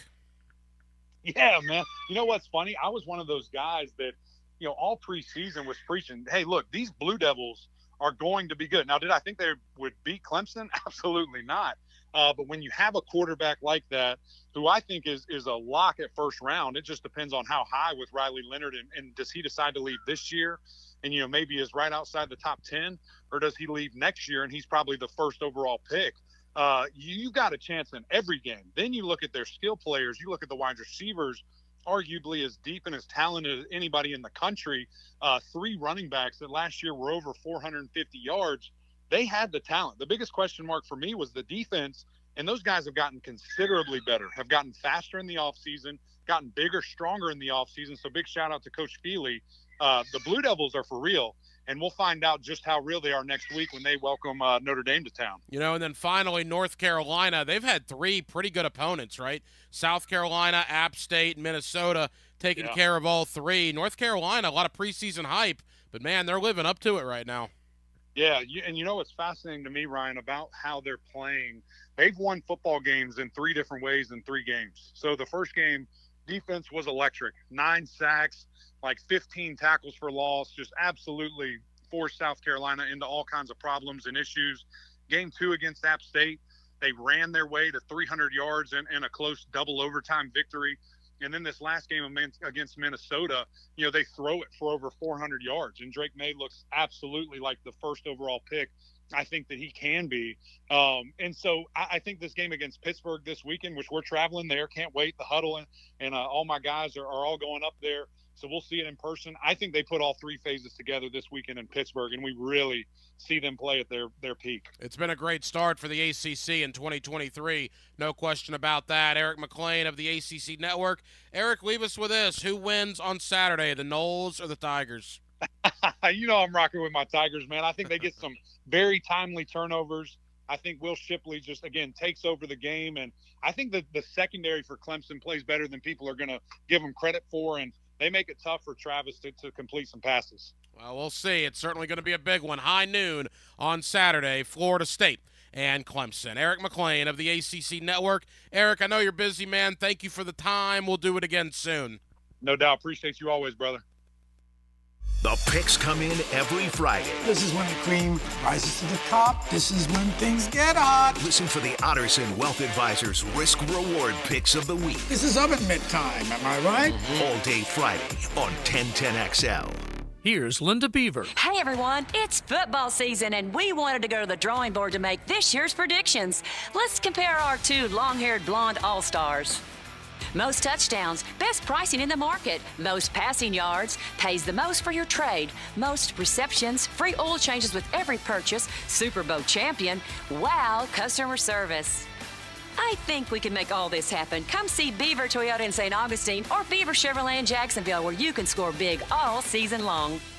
So I'm here with Danny Van Sickle, Director of the Electrical Training Alliance. Danny, tell me about your program. Hey, Rick, we're a 5-year electrical apprenticeship. Our students start out making over $30,000 a year, and right now graduate making over $80,000 a year, including benefits. There is no tuition and no student debt. You just have to apply and get accepted. Did you say no tuition and no student debt? You heard that right, Rick. Once you're accepted into the program, your only costs are the books and the course fees, around $700 a year. Wow, that sounds like an amazing opportunity. How can I learn more? Just go to etajax.org, and you can apply there. Apply by November 2nd. Life isn't the same without live music. Good thing Players Grill Mandarin hosts the George Aspinall Band this Saturday at 7:30. From Buffett to blues, country to rock, jam out with this local band and enjoy delicious food. Players Grill Mandarin, where the neighborhood meets. Here's your 1010XL First Coast Community Calendar. To learn more about the Jericho School Golf Tournament and silent auction at Blue Sky Golf Club October 21st, visit thejerichoschool.org. Make a difference on the golf course, playing one of the best tournaments and help make Jacksonville a safer place to live and raise our families. The First Coast Crime Stoppers Golf Tournament is October 23rd at Amelia River Club. Call 398-5883. The Knights of Columbus 5535 Annual Golf Tournament is November 6th at Glen Kernan Country Club. To find out how to play or sponsor, call 249-5535. To walk in the Leukemia and Lymphoma Society Light the Night Walk on November 16th at UNF. Register at lighttonight.org. If you're looking for an adventurous career, the U.S. Air Force offers valuable training, higher education, medical care, and experience. To find out more about a career in the Air Force, call 545-2460. If you're involved in a community event and you'd like us to help spread the word, find out how at 1010XL.com. Hey sports fans, it's Hayes Carline for QC Kinetics, and look, I can't make it any simpler. QC Kinetics can change your life. You can live again without that chronic joint pain and without drugs or surgery. You've got to reach out for a free consultation at 904-274-5522 and make an appointment at one of their branches, Mandarin or Ponte Vedra. QC Kinetics is advanced regenerative medicine. They take your body's own concentrated healing properties and put them right into your joint to restore and repair that damaged tissue that's causing all of that horrible pain. The patient satisfaction reports are astonishing. Finally, there is a real alternative to the old ways of dealing with pain. And unlike surgery, there's no downtime with QC treatments. If you have constant pain in your knees, hips, shoulder, or back, you need to call and get a free consultation from the medical professionals at QC Kinetics. 904-274-5522. That's 904-274-5522. Start your Saturday with a whiff of the great outdoors. Captain Kevin Favor here with Captain Kirk and Jeff Loggeman. We bring you the fresh air of the great outdoors. On the Nimnit Outdoors Show, presented by Duck Duck Rooter Plumbing and Septic Services on 1010XL. Attention sports fans, we've got an exciting announcement for all you golf and football enthusiasts out there. At Fourscore Golf Tavern, we're taking the game day experience to a whole new level. Picture this, hitting the perfect drive on our state-of-the-art golf bays while catching every touchdown on our massive screens. That's right, we're combining the best of both worlds, golf and football, made even better with our elevated food and craft cocktails. Right here at Fourscore Golf Tavern in San Marcos Square. If you need cash for that Jags away game road trip, Chuck at Beaches Jewelry and Pawn needs gold flatware jewelry, guitars, and always guns. Let Chuck square you away. He's got cash in hand. Beaches Jewelry and Pawn in Jax Beach. This is your Mad Dad's Update with Chapter President Donald Ford. Mad Dad's is asking for good, committed men who want to be part of an organization that has been around for 17 years. We are a group that is part of the solution, not the problem. We are a group that don't stand around murmuring and complaining, but get into action and hit the streets to get the community to break the code of silence to remove the murderers off our streets.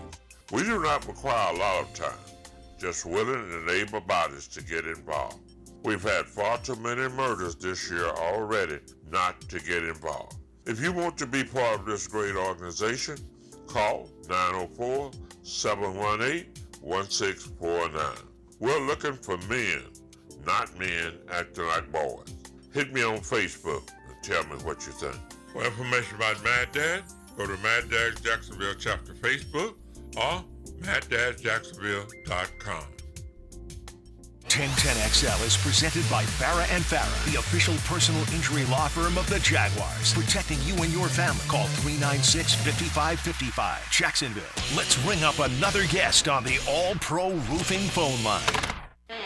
And back here on 1010XL and 92.5 FM in the city of Jacksonville, we are glad you are with us. The Jaguars and the Texans, Sunday at 1 o'clock. Of course, you'll hear the game right here on 1010XL, your home of the Jacksonville Jaguars. Let's preview Jaguars-Texans. Let's also look around the rest of the AFC South with Garrett Podell of CBS Sports Garrett.com. He's always kind enough to give us some time here in the city of Jacksonville. Garrett, how you doing?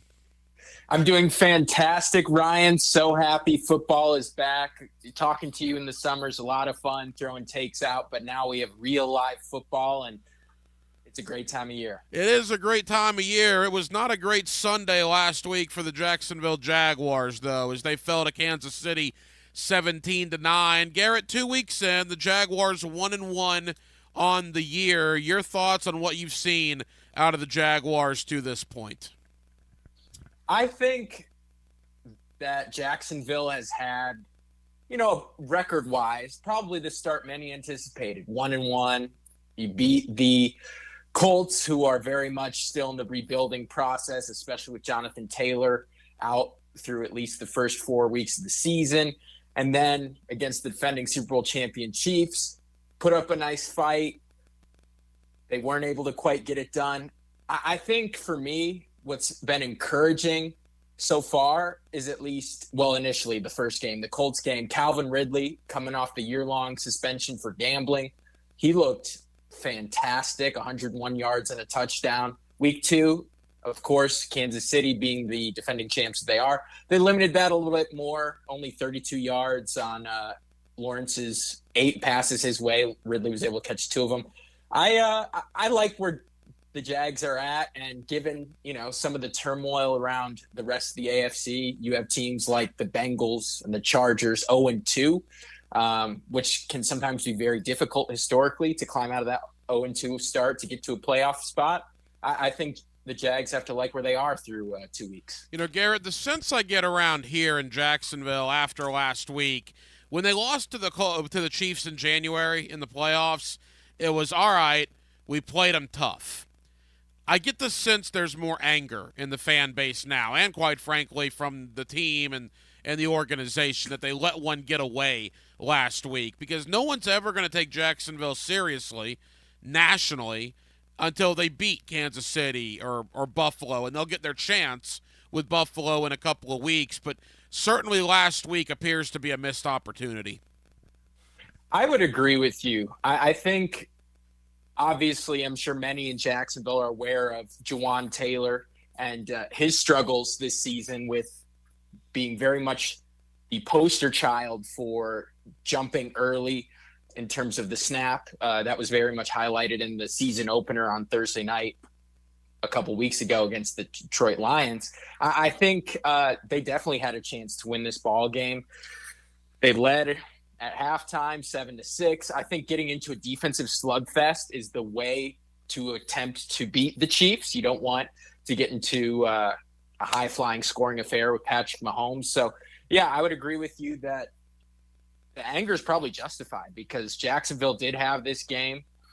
It was right there the entire time. Now, the return of Chris Jones, who finished 3rd in Defensive Player of the Year voting a year ago for the Chiefs, had a major impact on Trevor Lawrence and the Kansas City offense. He was able to penetrate and get a lot of pressure through the interior of Jacksonville's line. I think just the more that Jacksonville progresses year 2 in Doug Peterson's system, those are some of the things maybe they can scheme up and fix, whether that's pass protection with running backs or however else you want to block up, up the middle pressure when a team doesn't blitz that much against you. But I think Jacksonville is on the right path toward AFC contention. Garrett Podell of CBSSports.com here with us on 1010XL in Jacksonville. Coming into the year, Garrett, the thought in these parts was the offense is going to be really good. If the defense is average, that's all you need. The offense will outscore people. And that's not really been the case, right? I think the defense in 2 weeks has probably surpassed expectations. I think the offense maybe hasn't lived up to expectations. It's been weird how well the defense has played, and also with that, maybe some of the struggles on the offense. I would agree with you. I think even though Jacksonville won 31-20 against the Colts in week 1, you look at Trevor Lawrence's stat line. I mean, he completed 75% of his passes, but only 241 yards in that contest, only 2 touchdowns. Yeah, after the run that they went on at the end of last season, winning their last 5 regular last 4 regular season games in 2022, you would have expected, Lawrence to come in lighting it up.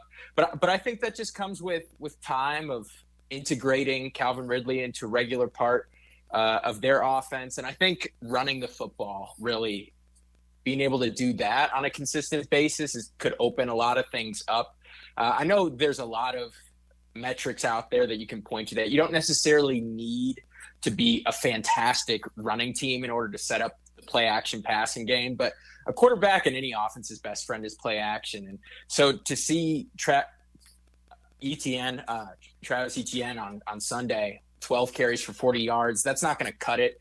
I think when you're trying to beat the Chiefs, you want to play ball control style of offense. So I think just improving the run game, incorporating the play action pass a little bit more into a regular part of the Jags offense could do wonders, I think, for their attack and Trevor Lawrence going forward. Yeah, I agree. 3 losses to Kansas City in the last calendar year. ETN has never had more than 12 carries in any of those 3 games, which that is certainly a problem to this point. Garrett Podell, CBSSports.com. All right, Garrett, the Houston Texans come in here on Sunday. They're 0-2.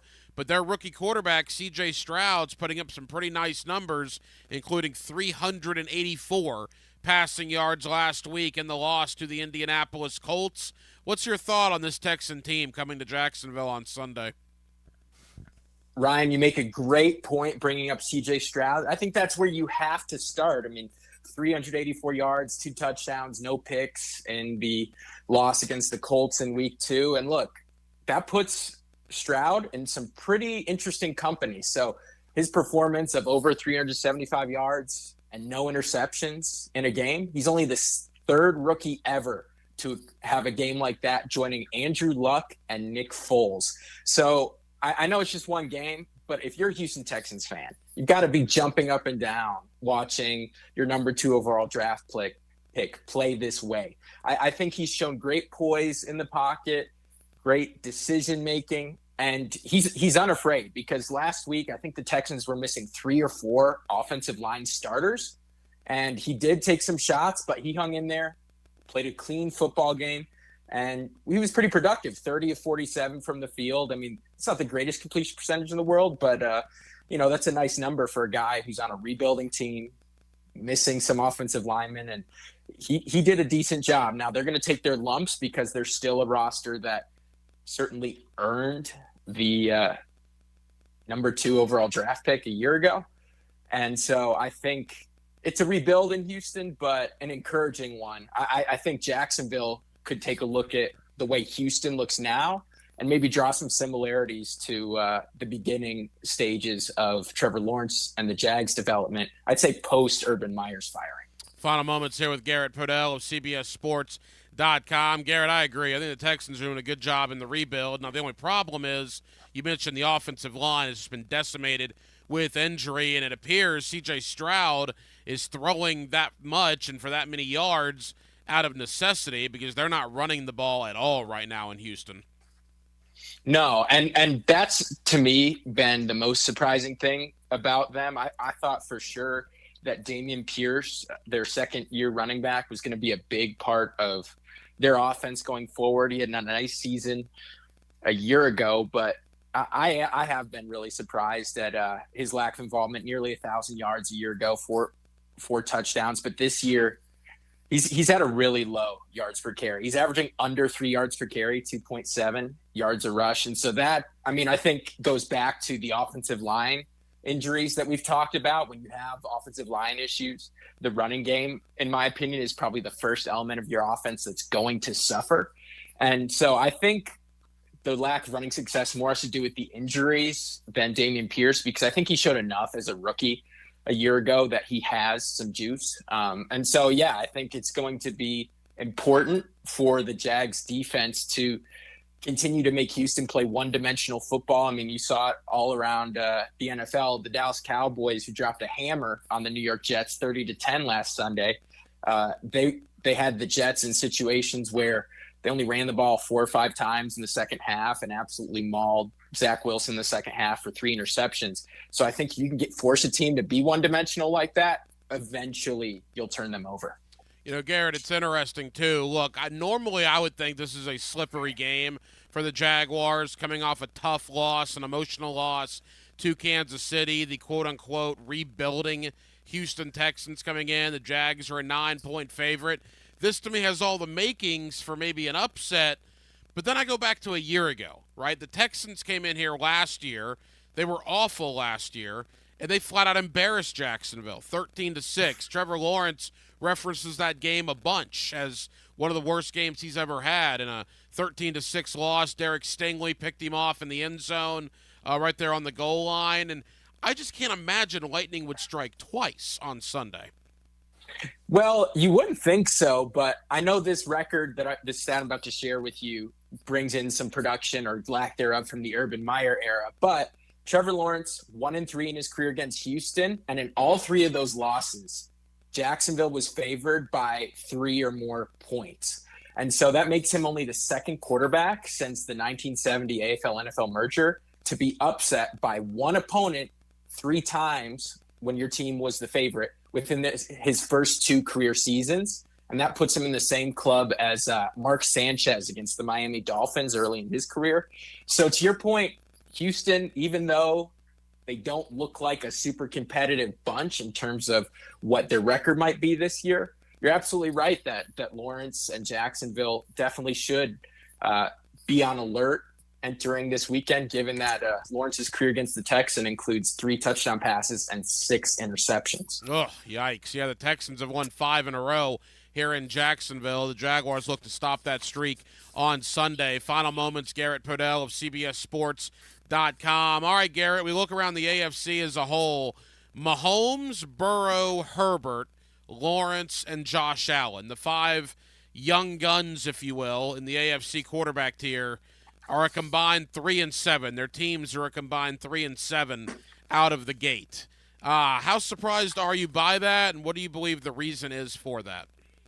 Well, right off the top there, Ryan, I got to say that was a very smooth exclusion of another young quarterback who's highly compensated in Lamar Jackson and his 2-0 Baltimore Ravens. But to get back to answer your original question, I would say the Chargers and Bengals are the ones that you focus in on in that record because 2 things that are kind of weird about those 2. Well, it's not weird, but Joe Burrow still clearly dealing with a calf injury that he suffered in the preseason to the point where a big part of their offense has gone missing. The Bengals passes of 15 or more air yards, that's a big component of their offense. On throws of 15 or more air yards from 2021 to 2022, Joe Burrow led the NFL in touchdown passes on those type of passes, 15 or more yards down the field with 27. This year, through 2 games, small sample size, Joe Burrow 0 for 12 on passes of 15 or more yards down the field. And I think you point that to his calf injury he's still clearly dealing with. So that's a major question mark for Cincy. As for the Chargers, weird Chargers stuff is still going on for them. Justin Herbert isn't playing terribly. He's got three touchdowns and no interceptions on the year. And Los Angeles, maybe it's a Brandon Staley thing. Who knows? But the Chargers are the 34th team in the Super Bowl era since at least 1966 to score 50 or more points and have no turnovers through 2 games. But they're the only one of those 34 that are 0-2. Wow. So the Chargers are a weird bunch. Well, and Brandon Staley, there was some talk whether he would survive after the Jaguar game last year. I get a feeling if they don't turn things around pretty quick, he could be in some trouble. You're not going to waste Justin Herbert with nonsense. And I watched that Titan game last week. Some of the personal foul penalties they were committing were just absolutely ridiculous. Just nonsense is the best word I could call it. And Tennessee ended up winning the game, which stunk here in Jacksonville, because certainly we're keeping a close eye on what the Titans do. All right, Garrett Podell, CBSSports.com. Tell the good folks here in Jacksonville what you have coming up on the website over the coming days. Yeah, Ryan. So out here on CBSSports.com, got a number of articles coming out this week. Today, a few things that your readers might be interested in is I mentioned Joe Burrow in the young quarterback discussion. I wrote a little piece this morning about their quarterback options should Joe Burrow need to take a seat for a couple weeks, rest his calf. Also, a look around the league at one of the more dominant teams in the league so far, the Dallas Cowboys, kind of their major storylines, what's real, what's not real, and a little historical look at why they've been so dominant in a separate piece. Micah Parsons, he said he's not just competing for Defensive Player of the Year, he's competing for NFL MVP. Now, there hasn't been a defensive MVP since Lawrence Taylor in 1986, but I laid out the case for why Parsons is backing up the talk so far through 2 games. Yeah, Parsons is an absolute stud. There is no question about that. Garrett Podell of CBSSports.com. Garrett, know you're busy, man. Really appreciate the time. We'll do it again soon. Yes, sir. Thank you so much for having me, Ryan. Appreciate it. And best of luck to Jacksonville going forward this season. Look forward to talking soon. Now, today's takeaways, brought to you by Key Buick GMC, where our family dealership has been helping families buy vehicles for over 50 years. And thank you to Garrett Podell of CBSSports.com for joining us tonight here on Hacker After Dark. The big takeaways of the evening here on Hacker After Dark. I thought Cecil Shorts, back in hour number 1, made a really great point. You know, we talk about Trevor Lawrence, Patrick Mahomes, Justin Herbert, Joe Burrow, Josh Allen. Their teams are a combined 3-7 through 2 weeks. Well, yeah, in Buffalo and Kansas City, Cincinnati now, and with the Chargers, you've paid your quarterbacks. And when you pay your quarterbacks that much money, maybe you have to lessen the positions elsewhere. So maybe that's why those teams are off to slower starts than usual. Thought that was interesting, and that's something Jacksonville will be living through probably next year, right? If Trevor Lawrence gets extended after this football season. Another big takeaway for me was Eric McLean of the ACC Network in previewing Florida State and Clemson. It's a huge game, obviously. But can Florida State actually afford to lose and still be good? Yeah, they probably can, right? If Florida State loses but then wins out, which would mean maybe beating Clemson a second time in the ACC title game in a rematch, or you still have to go through Miami, potentially North Carolina, Duke. The ACC might be strong enough now to where Florida State, even with a loss on Saturday in Death Valley, still potentially can get to the 4-team playoff. I almost said BCS playoff. Where's my mind at? To the 4-team playoff, and I got to get rid of that saying next year, right? Because the 12-team playoff will be in effect beginning next season. Well, that'll just about do it for what has been a very busy Thursday night edition of Hacker After Dark here on 1010XL and 92.5 FM. Certainly want to thank you guys for hanging out with us. We got a ton of people to thank. Garrett Podell, CBSSports.com, Eric McLean of the ACC Network. Stop by. My buddy Leon Searcy. You hear him every day on XL Primetime. You get him weekly here on Hacker After Dark. And, of course, Cecil Shorts, former Jaguar wide receiver. You also get every week right here on Hacker After Dark. And we went inside the Jaguar locker room. Yasir Abdullah, Dearness Johnson, and Jamal Agnew with a little locker room talk tonight. And we appreciate those guys taking time out for us. Our final show of the week tomorrow night. Hacker After Dark turns into the Friday Night Lights postgame. We will be on the air following Bowles and Oakleaf on 1010 a.m. and following Bishop Kenny, West Nassau on 92.5 FM.